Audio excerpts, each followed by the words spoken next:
দুই পদের সরিষা একসাথে ধুয়ে কি করবে সরিষা দিয়ে? সরিষা দিয়ে আমের আচার। আমের আচার দিবে? এটাকে এখন ব্লেন্ড করে ভালো মতো ধুয়ে ব্লেন্ড করে নিব। পাঁচফোড়ন একটু তেলে ব্লেন্ড করব, তারপরে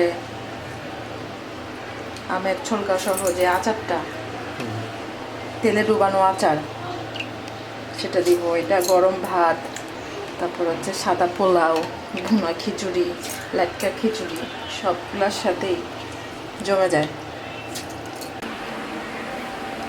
এই তো এইখানে আম কাটা আছে।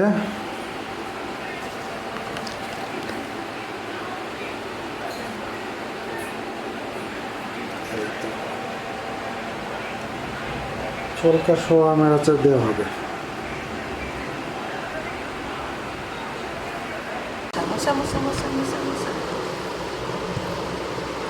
আমগুলো মশলা দিয়ে মাখানো শেষ হয়ে গেছে। এখন কি করতে হবে এগুলা? এখন এটা বাগার দিব সরিষার তেল বেশি করে দিয়ে। ওই যে সরিষার তেল, সরিষা বাটা, আদা বাটা, রসুন বাটা সব করা আছে। মাখিয়ে ফেলছে।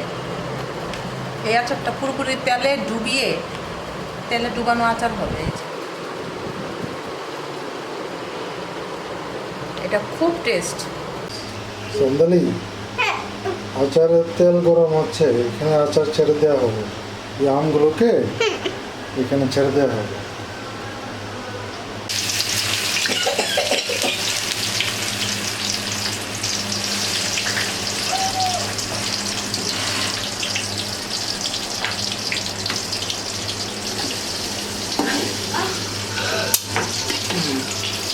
কি করলো এটা?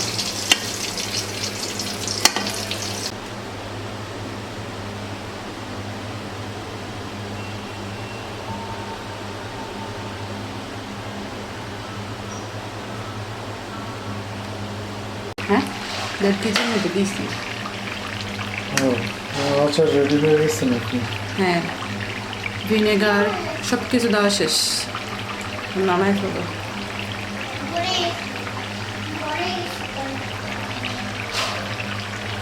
এই আচারটা বছরের পর বছর, 1 বছর 2 বছর রেখে দিলেও কিছুই হয় না।